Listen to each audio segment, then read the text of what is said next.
Good day everybody, this is the Flying Turk again. Here we are with another review. Today we will be reviewing the PMDG 737-900ER variant, or the 900 in general. This is a beautiful plane again from PMDG. It's quite a late review because this plane has been released quite a while ago, but I still hadn't done a review on it. As you know, my channel is quite new, so I thought it was just about time to do a review about this one, as we have done the 600 recently. As you can see, our beautiful plane is parked at Schiphol Airport in Amsterdam. As you can see, we also have some ground services going on, which we have requested through the onboard FMC. As you can see, our forward loaders, our catering carts, our stairs, our passenger bus in the left, and our maintenance van are all here. And I suppose this one is the lavatory or the water supply. I ain't so sure about that, but that's all fine. It's not the most important detail there is. But look at this beautiful plane, guys. Look at the difference between the 900 and the 600. How much longer this is. Like the 600 stops here, I think, and here it's a very little plane. It's like the equivalent of the Airbus A318. With the 600 we are not getting the winglets. With the 7, 8 and 900 we're getting these beautiful winglets. This is the newer type one, where you have the bottom ones as well. But with the normal ones you only get the top one. Until here, I think they're a little bit shorter as well. But as you can see, this just looks amazing. This is very reminiscent of the MAX models, the 737 MAX, which is a troubled plane, but well, I still like them, honestly. I only am not getting used to the cockpit of those, but sure, why not? Let's just move into our cockpit quickly so we can show you the interior of this beautiful plane. This is exactly the same as the 600, 7 and 800. They all have the same cockpit, which makes it very easy to fly if you're used to one of them. Only thing that you will notice about the plane is the size difference and the performance. The 600 is the most nimble one and the most agile one. You can climb very fast and very quickly with that one, if I can say it like that. This one, you feel the weight difference. I have the 6, 8 and 900, and jumping from the 6 to the 900 you can really see the difference about how big of a plane this is and how heavy this is. Just like the other one, this is a model cockpit. Only thing that doesn't work is the door that doesn't open, but which is all fine for me. But you look at this attention to detail that PMDG has put into this plane. Even the paperwork and the registration is here. Let's move into our cockpit. As you can see, this door is open for our catering and this one is open for our stairs. With this one, as you know, it's a larger plane, so we have extra rows of first class or economy, business, one or the other. I ain't so sure. I think it's business class on these planes. But look at how beautifully modeled this is. And because it's now later at night or in the evening, you can also see the blue mood lights in the inside of the plane, which show a lot better during the night. And we also have our economy seating all the way down the row. This is a very large plane. You can seat a lot of passengers in this one. I ain't so sure about the exact number, but should be around 170 to 200 passengers if I'm correct. Let's move on to our cockpit quickly to show you the instruments and how this plane, well, what this plane is all about, to say it like that. Let's turn on our battery up top. As you can see, the lights turn on. Let's turn on the emergency lights as well, so that all the lights turn on. Afterwards, we should request our GPU. Let's go to FS Actions, Ground Services, and request the GPU. This will show outside. It's this little car. Okay, let's turn on our ground power. We will also be showing you guys how to start this plane up from cold and dark in this short review. Let's turn on the window heats and the probe heats. After of which, let's turn on the APU. Just hold it down. You will see this needle jump. This will indicate it's going on. It will go up and go down. Did I turn this on? Yeah, I turned ground power on. Okay. These are up, that's correct. Let's turn these off as well, and this to the middle position. These can stay, that's all fine. You need to go up here and turn these to nav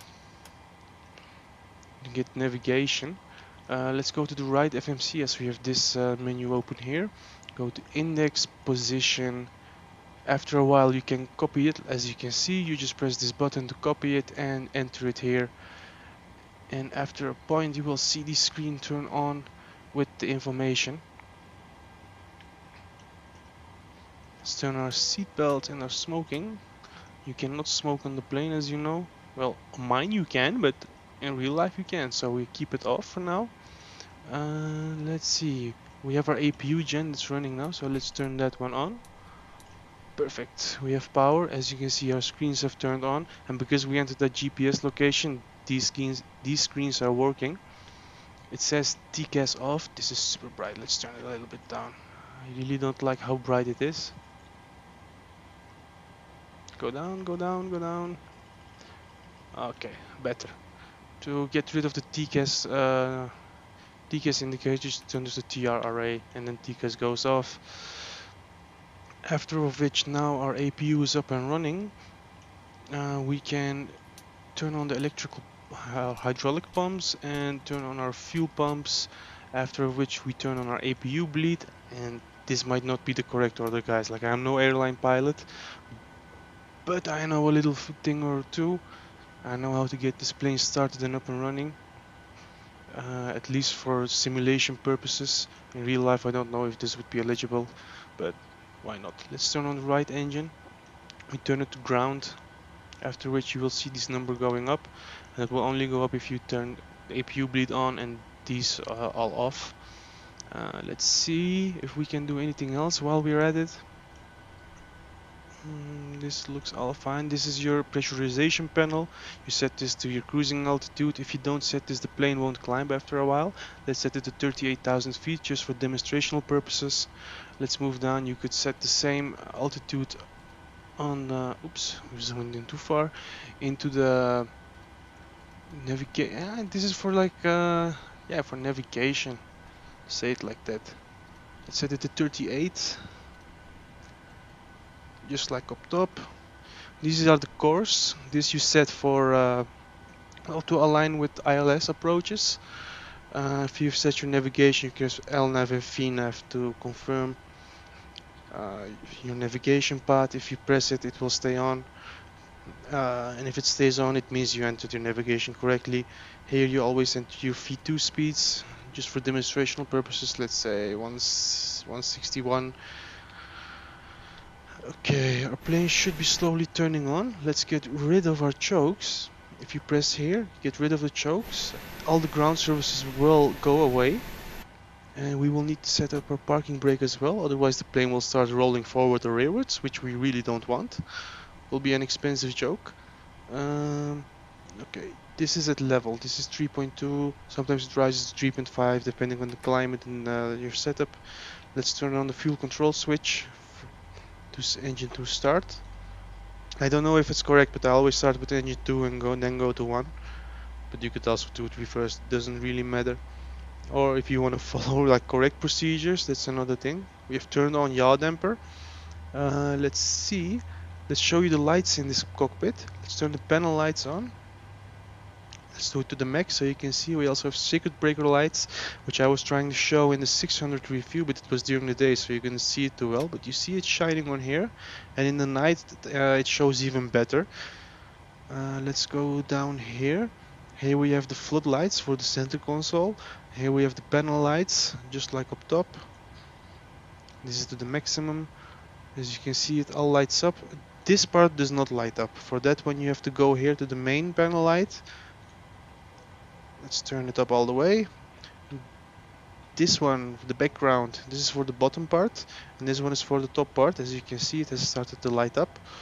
You can do the same one for the co-pilot as well. Turn it all the way up. But he doesn't get these 2 extra buttons as they are reserved for the pilot. Let's go to engine number 1 as well.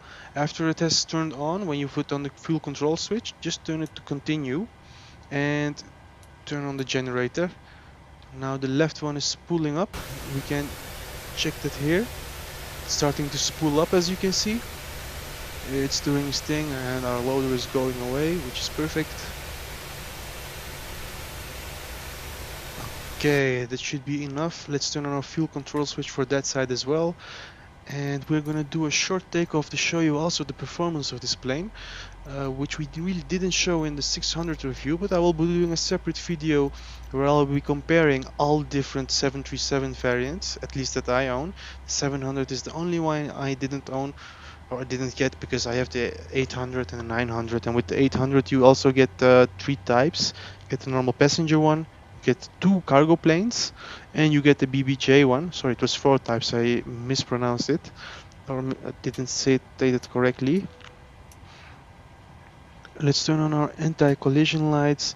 Just for demonstrational purposes, let's turn on all the lights we have on this plane. And through the FMC you can set up an extra pair of retractable lights here, which I'm not doing. And as you can see, with this plane I don't have the eyebrow windows, as with the 900 most of them didn't have it. And I just like how this looks super sleek. Okay, let's request our clearance from tower. We didn't set up a flight plan, so let's just do this. Okay, normally we would request pushback. You can request pushback here through the FMC as well, but as this is a demonstration video, I will be showing you the reverse thrust. As you can see, look how beautiful it goes rearwards and how it opens up. You can see a little bit the inside of the engine as well. Let's turn off the parking brake to go rearwards. Let's put down our flaps. Let's set a little bit of trim. And it has really good performance going backwards. This plane has a very good reverse thrust, at least in my opinion.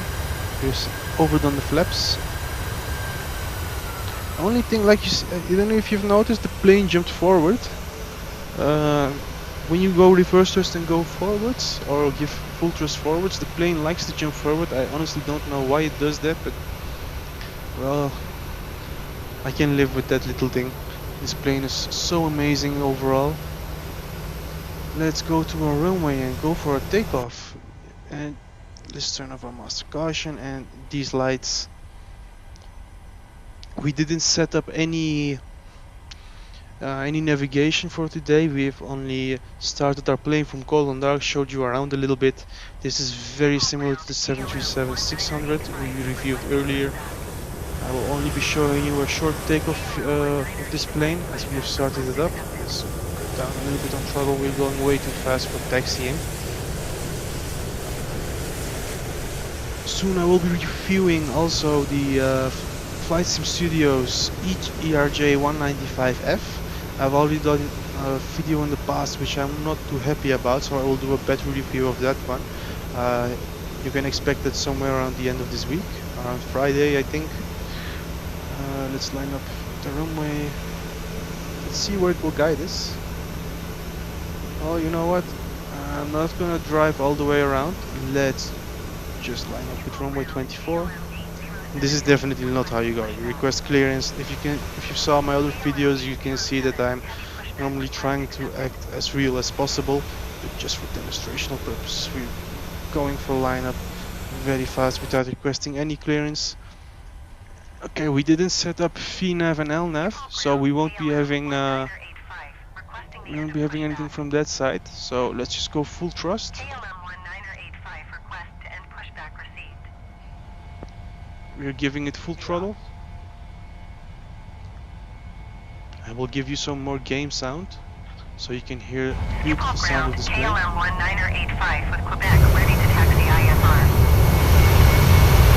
KLM-1985 taxi to and hold short of runway 18 left via taxiway Alpha 4 Whiskey Alpha Alpha 4 Bravo Alpha 6 Alpha Bravo November 2 This is a very long bird, so we need to be careful that you don't strike the tail. Very reminiscent of taking off the 737. Schiphol approach PMDG 739er is type Boeing 737 2 miles southwest of Schiphol 300 feet. Keep going up. Request clearance to but transition don't go Charlie too hard, airspace. otherwise you will strike the tail. Don't go too slowly, otherwise you will need a lot of extra runway. Squawk tree 143. Let's get rid of the flips. Squawk Tree 143 PMDG 739er. As you can see, this is PMDG 739er radar contact 3 miles southwest of Schiphol 1000 Guys, if you like my review, please leave a comment. On navigation. Please leave a comment, please like and subscribe if you're new to this channel. Cleared to through the support me on Charlie this YouTube airspace journey. PMDG 739er. And I hope you guys enjoyed this short little review of this plane. If you have any requests or any special planes you would like to see, just leave a comment in the comment section down below, guys. I'm checking that out regularly. I'm open for suggestions. But for now, I'm gonna wish you all a good day, safe flights and safe landings. See you next time.